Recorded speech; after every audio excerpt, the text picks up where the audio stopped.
sponsored by कब्ज और उससे संबंधित तकलीफों का समाधान। बैद्यनाथ कब्ज आहार दे, कब्ज में आराम, प्राकृतिक और सुरक्षित। Yet another shocking news from the United States about the death of an Indian student made headlines in the wee hours of Friday. The 18-year-old student, Akull Dhawan, was found dead on January 20 near the University of Illinois in Urbana, where he froze to death after repeatedly being denied entry into a nightclub. The passing of Dhawan marks the most recent tragedy in a string of Indian student deaths reported in the US since the start of 2024. The Champaign County Coroner's Office released a press release on February 20, a month after Akull Dhawan's death, confirming that Dhawan died due to hypothermia. The Coroner's Office pronounced Dhawan dead on the spot when it found him 12 hours later, mentioning that acute alcohol intoxication and prolonged exposure to extremely cold temperatures contributed to his death. Expressing frustration in an open letter, Dhawan's family expressed that the US police never searched for their son.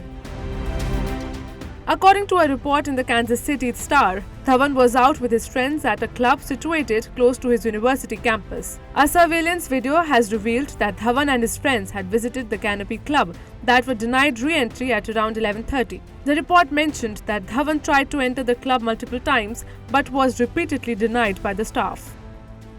The situation got tense at around 1 a.m. when all the calls towards him went unanswered. One of his friends then reached out to the campus police to file a missing report. Police officials stated that they searched the premises and contacted his friends but were not successful in finding him until the next day. The police personnel found him lying unconscious on concrete steps behind a building that was 4 minutes walking distance from the club. At that particular time, the temperature in the area had reached around 2 degrees Celsius.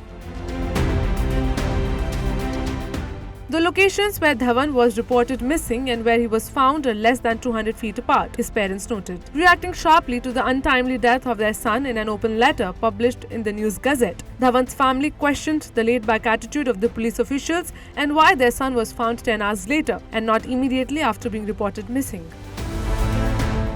Shockingly, the news of Dhawan's death just came a day after the US prosecutor freed the police officer who was accused of running his vehicle over Janvi Kandula, an Indian student studying in the US, merely because of lack of evidence. Notably, such a response came after communities locally and globally condemned Kandula's death. The fact that the US government under Joe Biden is only condemning violence against Indians in the US instead of taking strict actions on an urgent basis needs to be immediately questioned.